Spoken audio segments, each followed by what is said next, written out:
ఈరోజు ర్యాపిడో ఉంది, మీరు చూశారు. ఆ ర్యాపిడో వ్యవస్థాపకులు ఇక్కడ ఈ జిల్లా అతను వాళ్ళ తండ్రి నిజామాబాద్కు మైగ్రేట్ అయ్యాడు. తెలుగుదేశం పార్టీ కార్యకర్తగా ఉండేవాడు. నేను చెప్పిన విషయాలన్నీ వినేవాడు. కొడుకు ఐఐటి చేశాడు. అవన్నీ విన్న తర్వాత వెరీ సింపుల్ సొల్యూషన్ మీరు చూశారు. అతను చేసిన పని మీరు చూస్తే దేశంలో ఉండే ఆటోలు కానీ మోటార్ బైకులు కానీ ఇవన్నీ కూడా ఊబరైజేషన్ ద్వారా ప్రయాణ సౌకర్యం చేశాడు. ఒక ప్లాట్ఫామ్ తీసుకొచ్చాడు.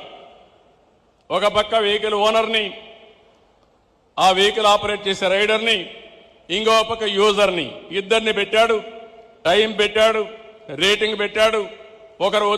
ఒక 5-6 మందికి పంపిస్తే ఎవరు ఫస్ట్ రెస్పాండ్ అయితే వాళ్ళని పంపిస్తూ వచ్చాడు.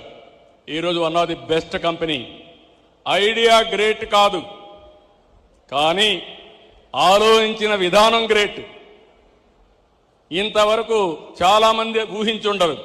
అలాంటిది ఈరోజు చూస్తే అది $1 బిలియన్ కంపెనీ ఒక 4-5 సంవత్సరాలు అయిపోయిందంటే అది మీకు చేత కాదా అని మిమ్మల్ని అడుగుతున్నా. ఇప్పుడు పవన్ గారు, అసలు ఈ సర్వీస్ స్టార్ట్ చేయాలని ఎట్లా థాట్ వచ్చింది మీకు?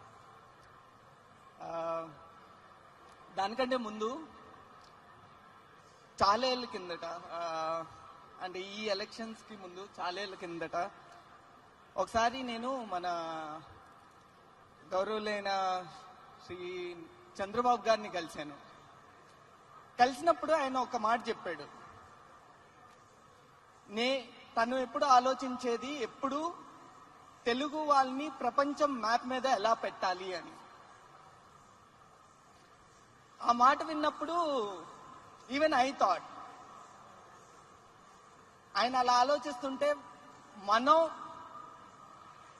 నేను ఏమైనా ప్రయత్నం చేసి